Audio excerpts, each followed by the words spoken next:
another designing video. Well, this time it's the Wizard of Oz. I'll be designing characters based off of the book, of course, and not the movie. Sorry, Judy Garland, you're cute and all, but not what I'm adapting today. And since it is the book I'm using as a guide, I will have to delve into spoilers. So if you are worried by that sort of thing, then first subscribe to my channel, and then read the book, and come back later when you're ready.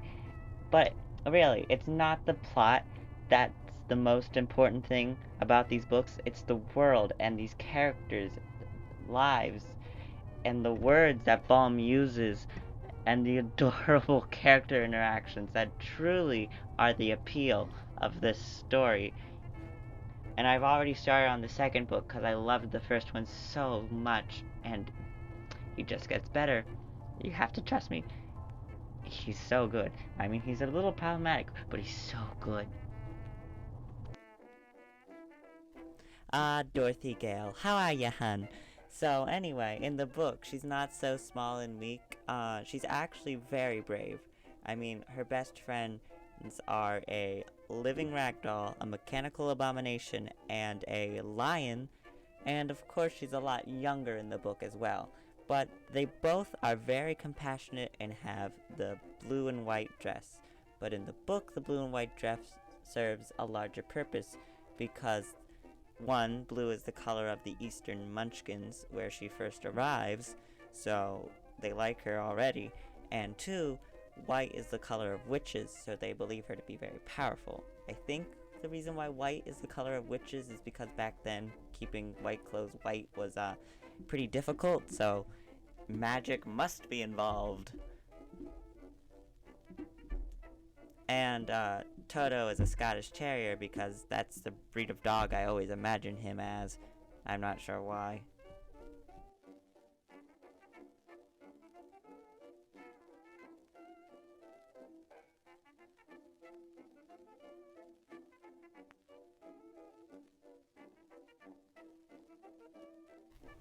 Auntie Em and Uncle Henry. They're described as old and gray, and I'm pretty sure they might be slightly depressed. To be fair, this was the Dust Bowl, that thing that happened over in America somewhere. And, we don't get a great description of them beyond that, although Dorothy does compare a Munchkin's beard to that of Uncle Henry's, so we know that he has one, at least. And, also, Auntie Em, if you recall, back in my Inktober series, that Nest lady, the old Nest lady, remember how I said she looked like Auntie Em? Well, I wasn't kidding.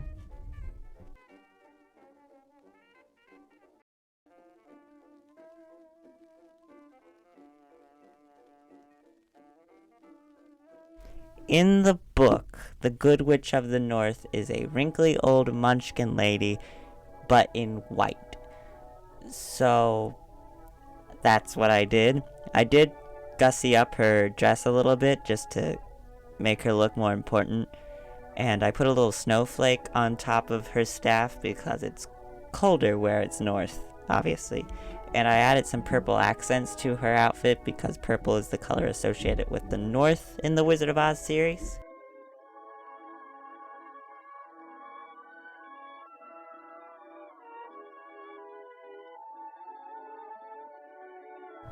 Now, these are just two basic designs for the Eastern Munchkins. If an actual production wanted to use these for whatever reason, they would basically just have to treat them like the default Miis and move body parts around and swap them out. So for the Scarecrow, I made him real lanky as to accentuate the peculiar way he would have to move. So he's just real tall and skinny, and I just basically copied the really detailed description that we have from the book. He has a blue coat because the Munchkins like blue, and he has blue eyes. One is bigger than the other because they were just painted on. For the Tin Woodsman, I inflated his torso to make him look stronger, because he is the bronze of the group and a laborer, so he's a little beefy. Also, I tried to make it look like his limbs were on uniform because each part of him was made separately. They weren't made as an overall group because of the nature of his curse that I'm not going to delve into, but yeah.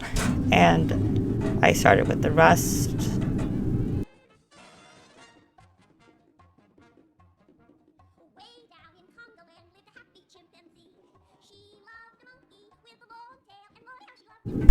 Poor cowardly lion. So anyway, I made his eyes bug out, and I tried to make him look weaker by de-emphasizing the torso. I'm not sure why the torso is associated with strength so much, but all the videos on proportion that I watched in preparation for making this video said that torso equals strong, so obviously less torso, weak. And I tried to make it look like his mane was mangy, so that way he'd be more disheveled, like he hasn't slept in weeks because he's just so scared of everything. And also, in the book, spoiler alert, I'm pretty sure the wizard gives him like booze or liquid courage, as it's sometimes called, because it's presented to him in a liquid form, and he's very hesitant to drink it based off of the smell. And the wizard's like, yeah, but if you drink this, you'll finally have that confidence in you. So he drinks it, and then he feels real brave. So I'm pretty sure that's alcohol.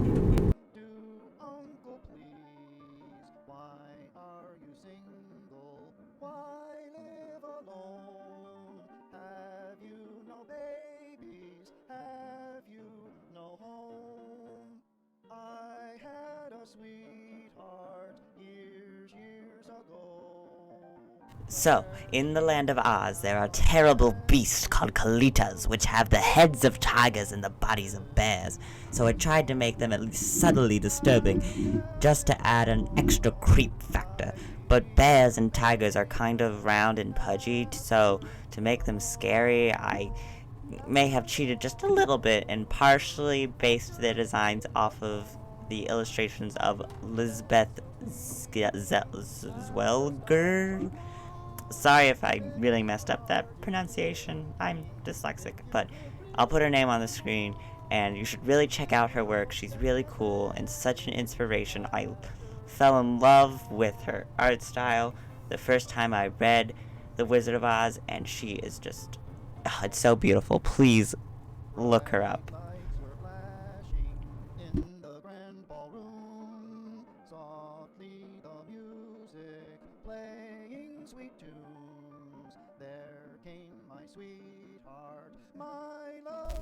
Then there's this stork, who's a bit of a deus ex machina, because she just kind of comes out of the blue to help Dorothy save the scarecrow, and then she's just kind of like, oh well, I have to get back to my babies, and that's the last we hear of her. But who cares, we got the scarecrow back.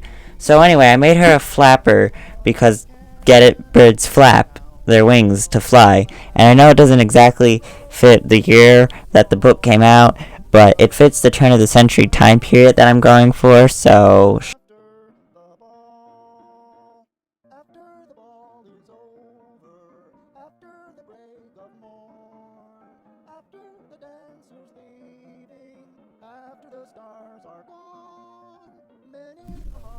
then, after that, we meet the Queen of the Field Mice, who actually appears again later. But anyway, the Tin Man saves her from a predator by lopping off its head with his axe. So as thanks, her and her army of mice pull the lion out of the poppy field before he overdoses on opioids. Anyway, her design is based off of the Queen of the Mice from my Nutcracker video. I'll put a link in the description, because the Queen of the Field Mice is actually the mother of the Mouse Queen from the Nutcracker. I decided. I just softened her design, made her less purpley and more blue, because purple is evil, I guess.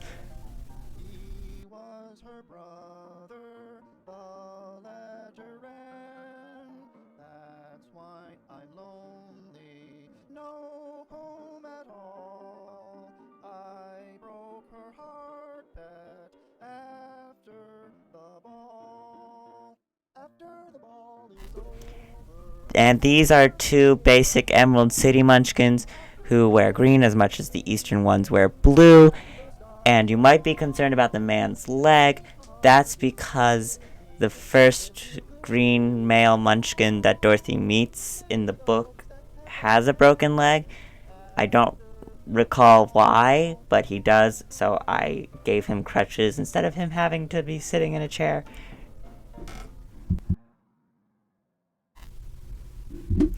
Here is the man who guards the gates to the Emerald City. He is described as having a green tint to his skin, and he wore a key on his neck that opens the box by his side. It's full of these like green tinted glasses the wizard claims are to shield your eyes from the sheer gaudy amount of emeralds, sort of like those tanning goggles. But the real reason why you have to wear them is just so that way the Emerald City can be even more green and impressive.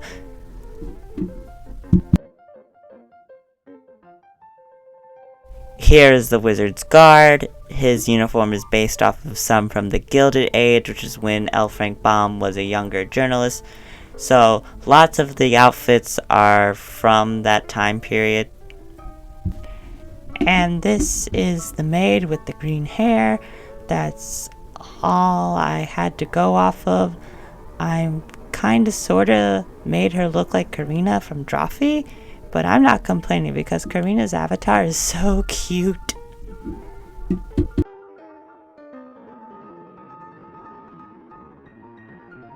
Now, the terrible Oz takes many forms. The first form is the only one in the movie where he has a giant great head made out of paper mache. So I started from light to dark, and I made his lips real thin to make him look older, and that's kinda it.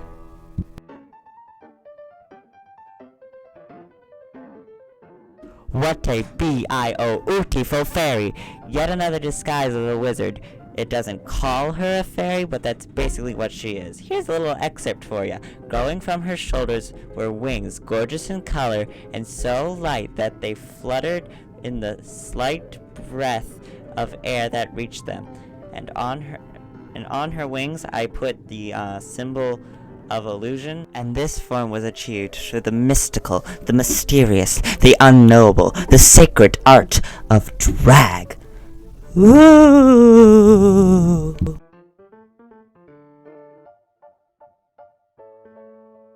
And this thing is the monster form that the Tin Man has to meet. It's basically a fursuit. It has 5 eyes, 5 legs, and 5 arms, which is an uneven number, which doesn't make any sense for arms or legs, but mostly arms. So I just pretended that there was at one point a 6th arm, but either the wizard ran out of fabric or it came off and he never bothered to sew it back on. So this is the form that the lion meets, and it's basically just a giant cotton ball attached to a string, and it's covered in like oil or gas and set on fire.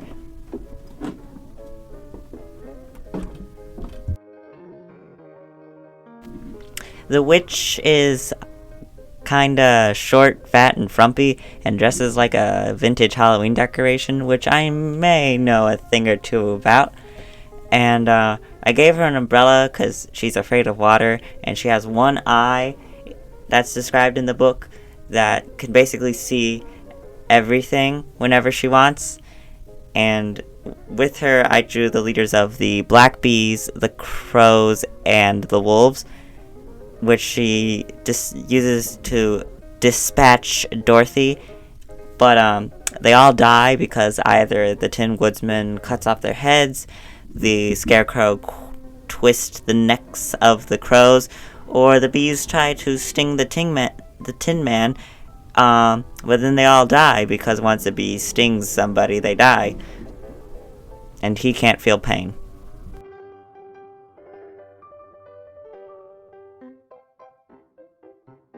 So Winkies are kind of like Munchkins, but instead of green or blue, they're yellow. And fittingly for the color yellow, they're cowards. Also, they're enslaved by the Wicked Witch of the West. And she just kind of hands them spears, and then they like kind of walk up to Dorothy and the gang, and then they immediately run in terror, which is pretty funny to me. When designing the flying monkeys, I blew up the torso of their king, and I looked up scariest monkeys, and I just chose one that I kind of liked. And also I gave him a vest, so that way, one, you could tell that he's the boss, and the reason why it's a vest is because Monkey doesn't wear any pants.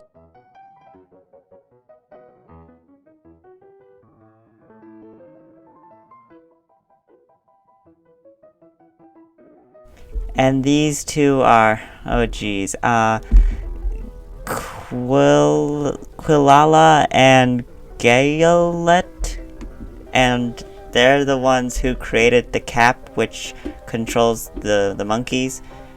And they're from the Ruby City, which I assume is the city of the South, because the South is associated with the color red, and Anyway, their shapes are based off of the ruby cut of gem, and also I based their fashion off of Portuguese royalty, because Portugal at one point owned the largest deposit of rubies.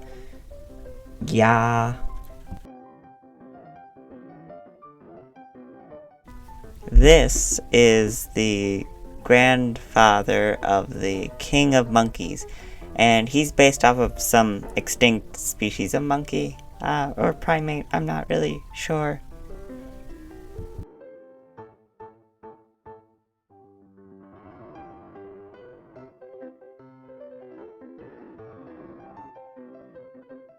These are the China people, and I based their fashion off of Rococo art and stuff, and they're China dolls. And they can only exist within their Great Wall of China, or else they will freeze and become statues, figurines, basically. And if they break, they can be glued back together, but they're never considered quite as beautiful as they once were. And Dorothy and the crew break exactly one cow's leg and smash a poor church, and they nick a bit off of a milkmaid's elbow.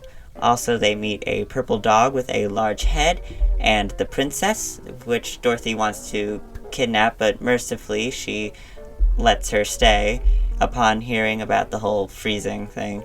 And they also meet a clown who likes to stand on his head, and as a result, he keeps breaking. I think this is a wonderful concept that's just like, they just kind of pass through it. But I think it's such a funny little detour that I want it to appear later in the series. I'm hoping that it does, especially that clown. I like breaking porcelain clowns.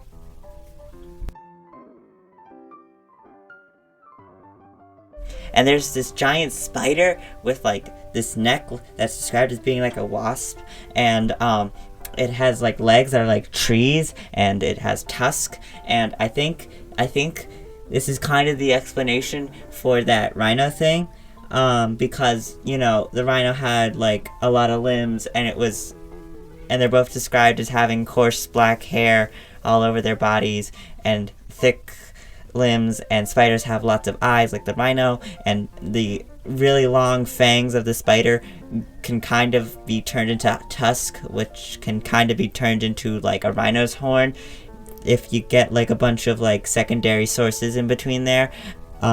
This is a headcanon, of course, but I think it's really believable. Oh my gosh, I'm writing headcanons about the Wizard of Oz. What am I doing with my life?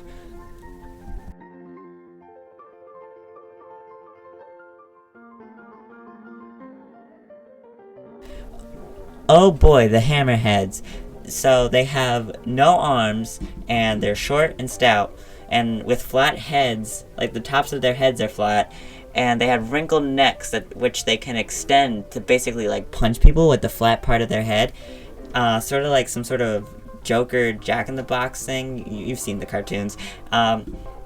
Anyway, I stylized their the top of their head and like these hairs, I guess, to kind of look like parts of a hammer. And these are just 3 out of the 4 quadlings that Dorothy meets on this adventure. And quadlings all wear red. And these 3 are the guards of Glinda's castle, and they are described as having uniforms which are red with gold trim, and that's kind of it. I made them all identical because I was feeling lazy, but they do have slightly different expressions in their final line work appearance. Take me up, up, up with you, dearie, away up to the sky. Sail around the moon. And this is Glinda, the Good Witch of the South, who is roughly Dorothy's age, I believe. She's actually a lot older, but like magic. And she has red hair and a mostly white dress, and that's kind of it. I put an S on her scepter for South, so that's something. She's pretty cool though. She's really smart and wise in the book. It's just I don't have a lot to say about her design. We could float a little, flying boat a little, while we wrote a little, sent it note a little, subsequent to passing through the clouds and having lots of fun. We'll go up into the sweetest sky of blue, and on ascending we will figure out a soup. And oh my gosh, guys, I just started reading the second book and I'm really excited. I really like it. So, if you guys want, I am totally willing to make this specific book series into its own series of designing videos. Um, I love it so much. It just gets better and better. Yeah. So, enjoy this clip of the Pumpkinhead sketch being played over and over. Remember to like, subscribe, leave a comment, share with your friends, and all that good stuff.